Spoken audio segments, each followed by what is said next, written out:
교회에 처음 오신 분들의 마음을 한번 짐작해 봤습니다. 아시는 것처럼 저는 날 때부터 교회에 있었기 때문에 그 마음을 완전히 알 수는 없습니다. 그런데 그냥 한번 생각해 봤습니다.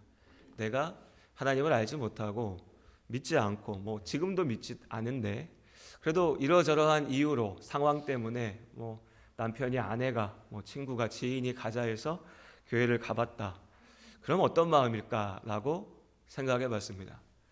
가장 먼저 듣게 되는 게 하나님이죠. 하나님. 근데 하나님이라고 하는 말은 어렵지 않을 것 같아요. 신에 대한 관념은 우리의 마음속에 새겨져 있으니까요. 이 또한 성경적이지만 하나님께서 우리 안에 하나님을 알 수 있는 씨앗을 주셨다 얘기합니다. 물론 교회 처음 오신 분들이 이러저러한 성경의 말씀이 뭐고 이런 것도 잘 모르실 거고, 내가 하나님을 지금 믿지 않는다면 그것이 귀에 들어오지도 않겠지만 어쨌든 모든 사람들의 마음속에 신에 대한 어떤 관념은 있으니까 내가 기왕에 교회에 왔으면 하나님 하나님 하는 소리를 들었을 때 저 사람들이 신에 대해서 얘기하는구나, 하나님이라고 하는 어떤 존재, 신에 대해서 말하고 있구나 라고 쉽게 이해할 수 있을 것 같습니다. 하나님은 큰 문제는 아닌 것 같아요. 믿을 수 있느냐는 전혀 다른 문제지만요. 그런데 또 하나님만 듣고 끝나면은 또 별로 어렵지 않을 텐데 우리가 또 고백할 때 이야기하는 이름이 있죠. 예수 그리스도, 예수님 예수님 하는 소리를 또 듣게 됩니다. 역시 어렵지는 않습니다. 왜냐하면 예수의 이름은 이 땅에 모르는 사람이 없으니까요.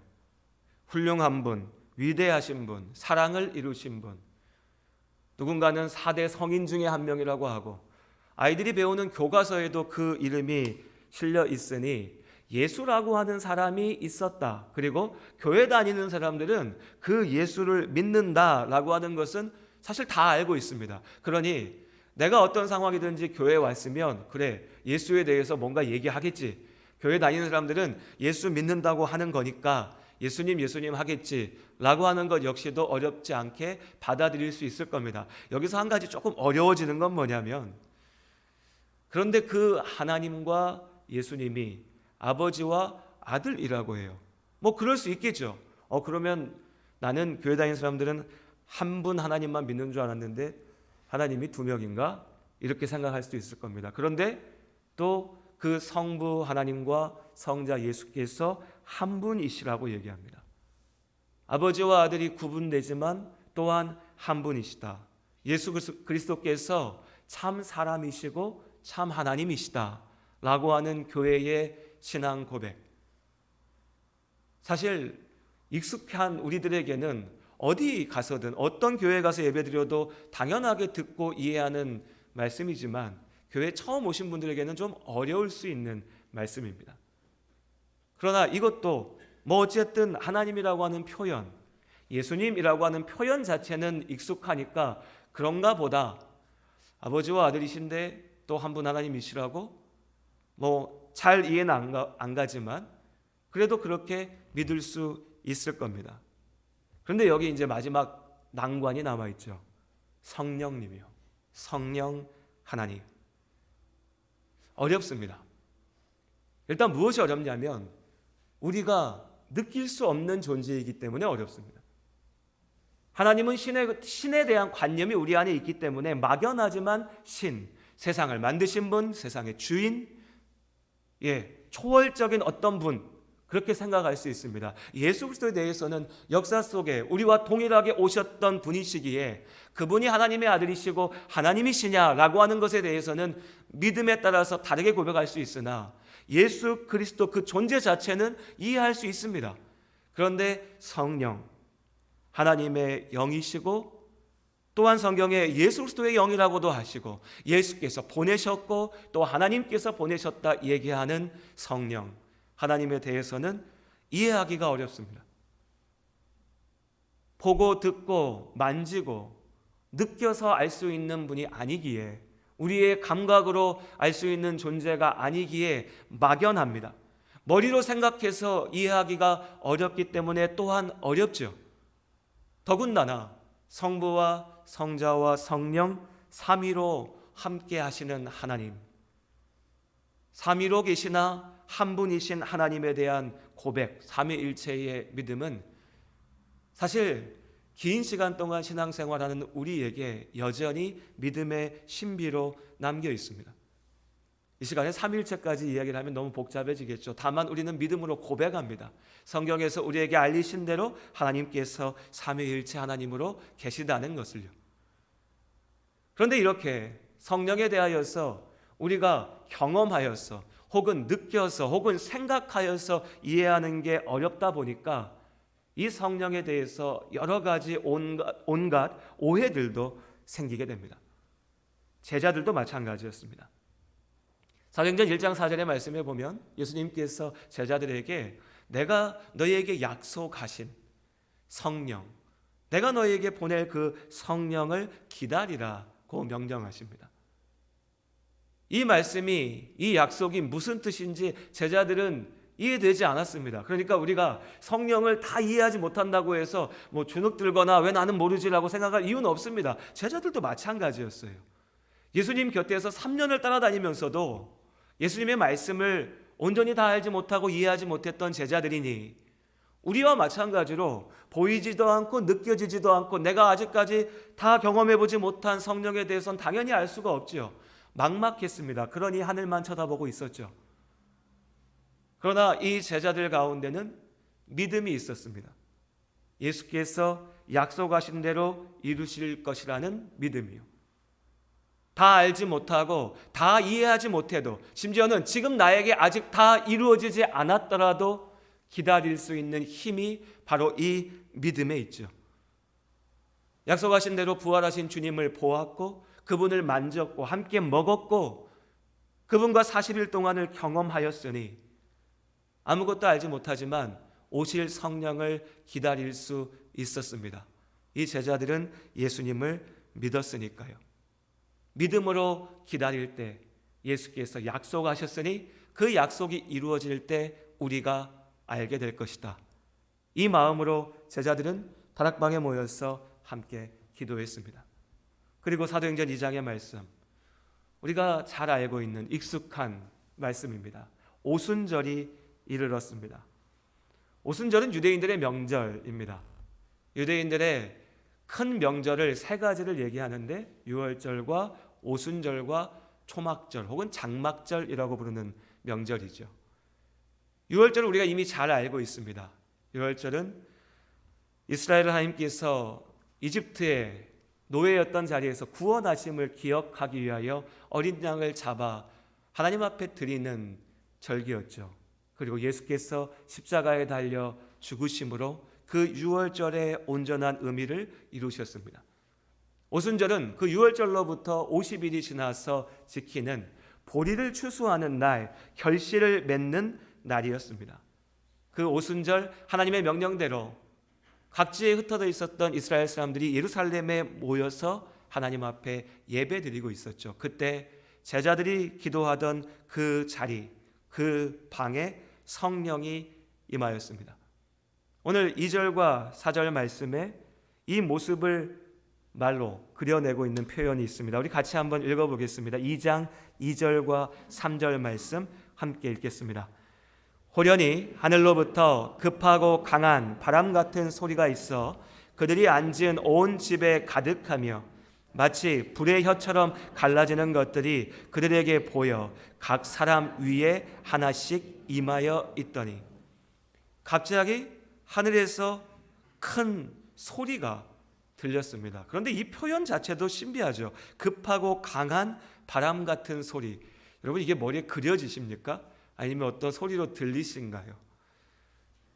구약 성경에 많은 물소리라고 하는 표현이 있죠. 그럼 그래도 우리가 생각할 수 있어요. 많은 물이 막 쏟아져 내릴 때의 그 소리가 있으니. 근데 아무리 생각해도 급하고 강한 바람 같은 소리는 떠올리기가 어렵더라고요. 바람 소리일까요? 큰 우레와 같은 소리일까요? 잘 모르겠습니다. 이 자체도 신비로운 거죠. 그런데 그런 소리가 들리고 기도하던 제자들 가운데 불의 혀처럼 갈라지는 것들이 그들에게 보였고 그들에게 임하였다 라고 그리고 있습니다. 글을 읽으면 뭔가 그려질 것 같은데 또 우리가 이 모양을 그려놓은 여러 가지 그림들도 보았으니까 그 이미지가 떠오르긴 하지만 정확히 얘기하면요, 정확히 어떤 상황인지 알 수는 없습니다. 분명한 것은 이 제자들이 무언가 신비로운 것들을 분명히 우리의 감각으로 보고 듣고 느끼는 것들을 통하여서 경험하였다는 겁니다. 성령이 임하였죠. 그리고 또 한 가지 4절의 말씀 함께 읽겠습니다. 그들이 다 성령의 충만함을 받고 성령이 말하게 하심을 따라 다른 언어들로 말하기를 시작하니라. 그렇게 성령의 임재라고 하는 하나님의 영이 나에게 오셨다라고 하는 것을 경험하고 난 이후에 이 사람들이 서로 다른 언어로 말하기 시작했습니다. 120여 명이 모여서 함께 앉아서 기도하고 있었는데 그들이 서로 다른 말로 이야기하게 된 것이죠. 이 일이 벌어졌습니다. 이것이 예수께서 약속하신 성령이 처음 제자들에게 임하실 때의 모습입니다. 자, 그렇게 되니요, 오늘 우리 가운데도 사람들은 성령에 대하여 알고자 할 때, 성령의 역사가 무엇이냐라고 말하고자 할 때 이 말씀에 집중합니다. 오순절 성령 강림, 처음으로 성령께서 제자들 가운데 오셨던 그때의 모습이에요. 자연스러운 일이죠. 당연한 일이기도 합니다. 성령이 처음 오실 것을 보고 있으니까요. 그런데 그러다 보면 무엇에 집중하냐면 오늘 이 말씀에만 초점을 맞추면 그러면 나에게, 우리에게 성령이 임하실 때 우리에게도 불의 혀처럼 갈라지는 것들이 보여야 되는 것 같다. 우리 가운데도 여러 가지 다른 언어로 말하는 것이 있어야 된다. 그것이 성령의 임재고 성령의 역사다라고 생각할 수 있다는 거죠. 완전히 틀린 말은 아닐 수 있습니다. 성령은 우리에게 분명 그렇게 임하실 수 있고 성령의 능력을 경험할 때 우리는 다른 언어로 말하는 이 방언의 은사를 받을 수 있으니까요. 문제는 이것만 가지고서 마치 이것을 공식화시켜서 당신 성령 받았습니까? 아니요, 나는 잘 모르겠는데요. 그럼 당신 불과 같은 것이 당신에게 임하는 걸 보았습니까? 신비로운 환상을 보았습니까? 기적을 보았습니까? 그리고 당신 방언할 줄 압니까? 거기에 대해서 나 할 수 있습니다 라고 하면 당신은 성령의 은혜를 받은 거고 성령의 세례를 받은 거고, 자신 있게 대답하지 못하면 당신은 아직 성령을 모르는 겁니다 라고 말하는 주장, 인식, 생각들이 아마 우리 성도님들 가운데도 많이들 들어보셨고 또 그런 생각들이 나도 모르는 사이에 마음 한구석에 자리 잡고 있을 수도 있을 겁니다. 문제는 이것은 철저한 오해라고 하는 거죠. 이건 분명한 오해입니다. 우리가 성경을 읽을 때에 그 성경에 그 말씀이 주어진 1차적인 자리와 그리고 우리에게 주어진 그 본질의 뜻을 함께 살필 필요가 있습니다. 사도행전 1장과 2장에서 예수님께서는 제자들에게 말씀하십니다. 제자들에게 예수와 함께 하셨고 그리고 아직 성령의 은혜를 경험하지 못했던 그들에게. 그럼 여러분 다시 한번 생각해 보죠. 성령이 오순절에 처음 임하셨습니까? 우린 이미 답을 알고 있죠. 구약 성경에 보면 하나님의 영이 역사하는 일들을 우리는 이미 말씀 가운데 보았습니다. 사사들을 통하여 하나님께서 일하실 때 그들 가운데 하나님의 영이 임하였습니다. 하나님께서 이스라엘 가운데 인도하실 때에 선지자들 가운데 하나님의 영이 임하였죠. 성령께서 이미 하나님의 뜻 가운데 역사하고 계셨습니다. 잊지 않던 성령이 갑자기 나타난 것이 아니라 하나님의 영은 성부와 성자와 성령께서 창조의 때부터 하나님의 모든 구원의 역사 가운데 함께 하셨고 하나님의 뜻 가운데 계셨고 이제 제자들 가운데 예수께서 약속하신 대로 오신 것입니다. 그럼 이 성령에 대해서 우리가 이해할 때도 한 구절의 말씀만 가지고서 우리의 상상을 더해서 보는 것이 아니라 성경 전체를 통해서 우리에게 알리신 대로 성령 하나님이 어떤 분이신지 알아야겠죠. 특별히 사도행전 2장의 말씀에 이 한두 구절에만 집중할 때에 우리는 성령 하나님을 단지 어떤 기적과 신비로운 일을 일으키는 어떤 능력으로 오해할 수가 있습니다. 하나님의 말씀에 대한 열심히 방향을 잃을 때에 율법주의로, 유대인들 가운데 바리새인들의 율법주의로 나타난 것처럼 성령의 이적을, 성령의 능력을 바라는 열심 그 자체가 잘못된 것은 아니지만 그 열심히 길을 잃어버릴 때 신비주의나 잘못된 은사주의로 빠지게 되는 것이죠. 그럼 도대체 성령은 무엇이냐? 성령 하나님이 나와 함께 하시는 것인지, 내가 성령을 알고 있는 것인지 모르는 것인지 어떻게 확인할 수 있을까? 말씀 가운데 우리가 그 길을 찾아야 됩니다. 성령을 이해하는 것은 다시 한번 말씀드리지만 쉽지는 않습니다. 요한복음 3장에 니고데모가 예수님을 찾아와서 묻죠. 영생이 도대체 뭡니까? 구원이 뭡니까? 영원한 생명이 뭡니까? 하나님 나라가 무엇입니까? 율법 교사였던 유대인들 가운데 이것에 대해서 가르쳐야 됐던 니고데모도 다 알지 못했기에 예수님께 찾아와서 물었습니다. 그때 예수님께서 거듭남에 대해 말씀하시죠.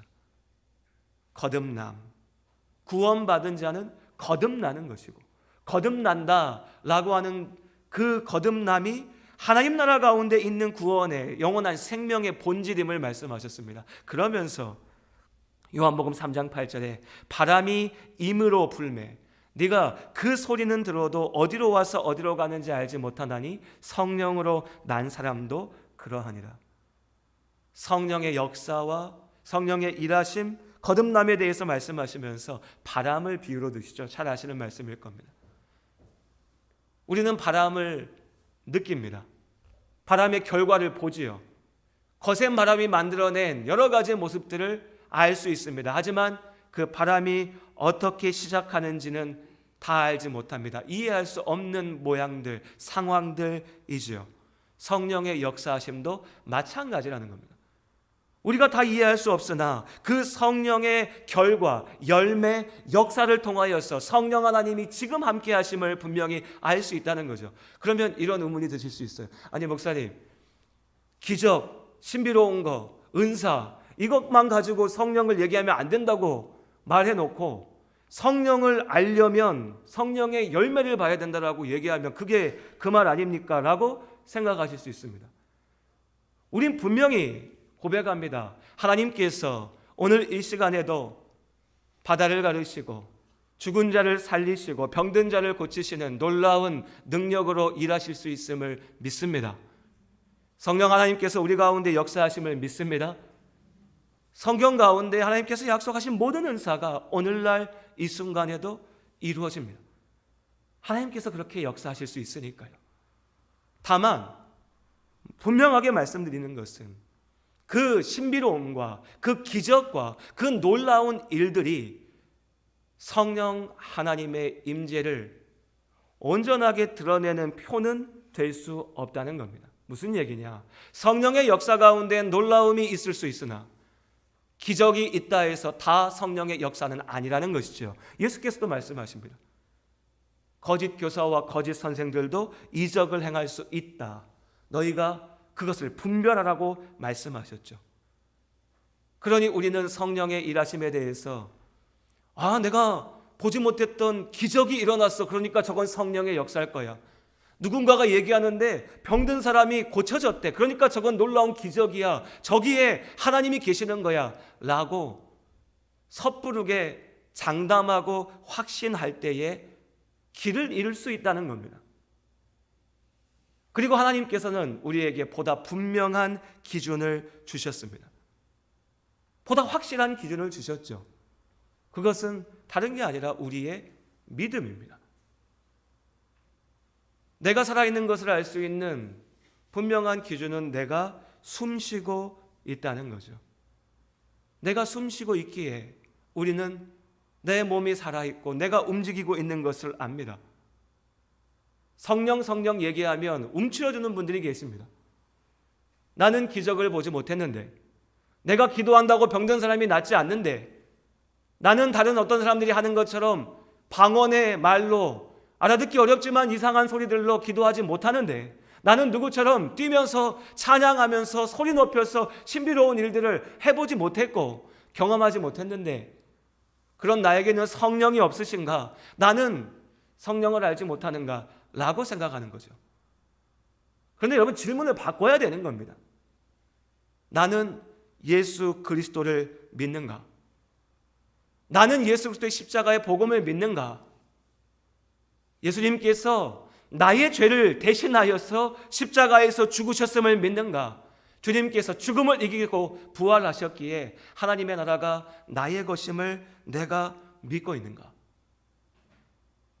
이 질문에 대해서 내가 아멘이라 대답할 수 있다면, 내가 분명히 예수를 믿는다 고백할 수 있다면, 여러분 의심하지 마시고 두려워하지 마시기 바랍니다. 그 믿음 안에 하나님께서 우리를 택하셨고 우리를 부르셨으며 성령께서 우리와 함께 하십니다. 하나님의 말씀 가운데 우리에게 분명히 말씀하십니다. 에베소서 2장 8절에 너희는 그 은혜에 의하여 믿음으로 말미암아 구원을 받았으니 이것은 너희에게서 난 것이 아니요 하나님의 선물이라. 여러분 예수 그리스도의 십자가의 복음을 믿으십니까? 믿으신다면 그 믿음은요, 우리가 오해하고 착각하면 안 됩니다. 내가 교회 다니니까 이제부터 믿을 거야 결단했어. 내가 목사님 설교 듣다 보니까 뭔가 좀 믿어지는 것 같아. 한번 믿어볼래. 내가 그래도 교회 다니는데 예수 믿는다고 얘기해야지 교회 안에 있는 자격이 되겠지. 그래, 나 믿습니다. 내가 하는 게 아니라고요. 근데 사람들이 착각합니다. 내가 믿는 거고 내가 결단하고 내 판단이고 내 생각이라고. 하나님은 말씀하십니다. 너희에게서 난 것이 아니라 하나님의 선물이라. 하나님의 선물입니다. 하나님의 은혜이죠. 내가 지금 교회에 와서 지금 믿는 것도 아닙니다. 하나님께서 나를 믿게 하셨고 하나님께서 영원 가운데 나를 택하셨습니다.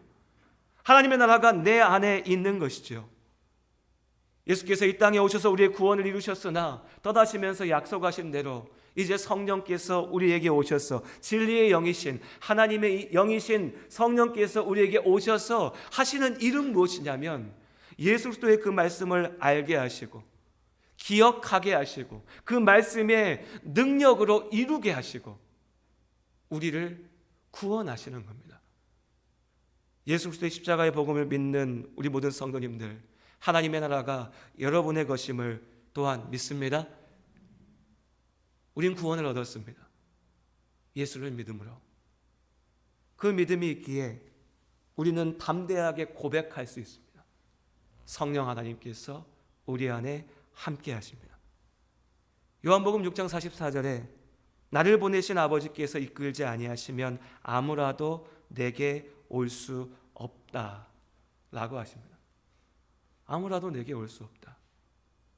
하나님께서 나를 사랑하셨기에, 나를 택하셨고 나를 부르셨고 나를 인도하셨기에, 내 안에 성령께서 함께 하시기에 내가 이 자리에 나와 우리가 예배 자리 가운데 함께 있어 예수를 믿는다 고백하고 그 하나님 앞에 기도하고 그 하나님의 말씀대로 나아가겠다, 믿음으로 살겠다 결단하는 것입니다. 그것이 성령의 역사입니다. 성령 하나님께서 구원받은 성도 가운데 함께 하십니다. 그리고 이어지는 2장의 말씀을 보면 이 성령의 임하심을 경험하고 난 다음에 일어난 여러 가지 일들에 대하여서 말하고 있습니다. 사실 우리가 더 관심을 가지고 더 초점을 두어야 될 것은 바로 이 일들입니다. 기도했더니 불 같은 게 보여졌고 방언을 했어. 이게 성령이야, 성령의 능력이야, 이것이 아니고요. 그 성령이 임하심으로 이루어지는 일들이요. 이어지는 2장의 말씀들 우리 계속해서 다음 주에도 보고 살펴보겠지만, 성령이 임하여 여러 언어로 말할 수 있게 된 제자들이 그 자리에 모여 앉아서 자기들끼리 너 이런 말 할 줄 알아? 나는 갑자기 영어를 할 수 있게 됐어. 난 독일어가 돼. 이렇게 말하면서 자랑하고 있지 않았어요. 그들이 어떻게 합니까? 나아갔죠. 사람들에게 나아갔습니다. 길로 나아갔죠. 그리고 각지에서 모여든 그 많은 사람들 앞에서 그 다양한 언어들로 말하기 하였습니다. 뭘 말했습니까? 예수 그리스도의 복음을 선포합니다. 예수께서 하나님의 약속하신 구원자이심을, 그 안에 생명이 있음을, 그 안에 하나님의 나라가 있음을, 하나님께서 예수의 십자가로 우리를 지극히 사랑하심을 선포했습니다. 전하였죠. 기적은 수단입니다. 놀라운 일들은 통로일 뿐입니다. 홍해 바다가 갈라졌다고요? 그래서 뭐요? 무슨 의미가 있습니까? 그것이 기적의 전부라면 21세기를 사는 우리에게는 아무 의미가 없습니다. 우리는 비행기 타고도 건너가고 배 타고도 건너가니까. 중요한 것은 그 기적을 통해 하나님께서 하나님의 백성 이스라엘을 건지셨다는 거죠. 여러 가지 말로 말하는 방언이요? 여러 가지 말로 말하는 게 중요하지 않습니다. 외국어 전공자들 얼마나 많이 있는데요. 그 여러 말로 복음을 선포한 겁니다. 병든 자를 고칩니다. 병 고치는 게 중요한 게 아닙니다. 그것을 통하여 하나님 앞으로 한 영혼 한 영혼을 인도한 겁니다. 하나님 나라가 무엇인지, 하나님의 사랑이 무엇인지, 예수 그리스도의 십자가의 복음이 무엇인지를 전할 수 있게 된 거죠. 11절의 말씀에 그들이 각 언어로 하나님의 큰 일을 전하였다. 성령의 역사는 바로 이 하나님의 큰 일 가운데 있습니다. 하나님의 큰 일, 구원의 역사, 하나님 나라. 이어지는 말씀에 이 놀라운 은혜를 경험한 이들이 베드로의 설교를 듣고 함께 모여 회개하고 기도하고 세례를 받고 교회로 모여서 믿음의 공동체로 서게 됩니다. 그렇게 성령의 임재는 복음의 선포였고, 복음을 듣는 사람들이 하나님의 앞으로 나와서 하나님 앞에 함께 서는 것, 세례받은 성도들이 모여서 교회의 시작이 되었습니다. 이것이 성령의 사역입니다. 오늘 이 자리에서 다시 말씀드리지만 성령의 역사에 대해서 모든 것을 다 이야기할 수는 없습니다. 우리 앞으로 사도행전의 말씀을 살펴보면서 하나하나 확인해 갈 겁니다. 오늘 이 시간에는 가장 분명한 한 가지의 기준을 정확히 세웠으면 좋겠습니다.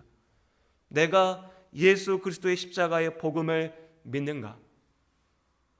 내가 믿는다면 이것은 성령 하나님의 역사고 성령께서 나와 함께 하십니다. 예수를 믿는 우리 모든 성도님들, 성령께서 우리와 함께 하심을 믿습니다. 성령 하나님께서 우리의 길을 인도하심을 믿습니다. 그렇다면 이제 우리가 할 것은요, 되지도 않는 정확한 유래와 기원을 알 수도 없는 사람이 그저 만들어낸 온갖 기준과 생각들을, 말들을 어디선가 주워 들어서 내 안에 만들어낸 성경과 아무 상관없는 기준들을 가지고서 내가 성령 받았나 못 받았나, 은혜가 큰가 적은가, 능력이 있나 없나 따지면서 스스로를 판단하고 남을 판단하면서 멈춰 있을 것이 아니라, 내가 예수를 믿으니 내 안에 성령이 함께 하시니 나는 그 성령의 은혜로 나아가겠다. 믿음으로 도전하며 기도하며 내 안에 함께 하시는 그 성령을 느끼며 호흡하며 성령님과 함께하는 삶을 살아가는 것이죠. 사실 우리의 고민은 성령을 받았냐 받지 않았냐에 있는 것이 아니라 성령의 충만함을 누리고 있느냐 아니면 영적인 침체 가운데 빠져 있느냐의 문제이겠죠. 그리고 오늘 말씀을 한번 다시 보면 4절의 말씀을 함께 봅니다. 2장 4절 말씀 우리 마지막으로 함께 읽겠습니다. 그들이 다 성령의 충만함을 받고 성령이 말하게 하심을 따라 다른 언어들로 말하기를 시작하니라. 아멘. 성령의 충만함을 받고, 제자들은요 성령의 임하심을 경험하였습니다. 그런데 이 임하심 가운데 성령을 충만하게 받았습니다. 내 안에 성령이 계시냐 계시지 않느냐의 문제가 아니고요, 예수를 믿는 내가 성령 충만함으로 서 있느냐, 이 성령 충만함에 대해서 우리 다시 한번 말씀을 통해서 나눌 것입니다. 다만 이 기준을 정확히 세우죠. 예수를 믿음으로 나는 구원을 얻었다. 그 믿음 안에 성령이 함께 하신다. 성령이 함께 하시기에 내가 믿는다. 이제 내가 성령 충만함으로 나아가겠다. 성령의 충만함으로 하나님께서 우리에게 주시는 성령의 열매를 맺으며 하나님의 큰 일에 동참하는 우리 모두가 될 수 있기를 주의 이름으로 축복합니다. 우리 옆에 계신 분들에게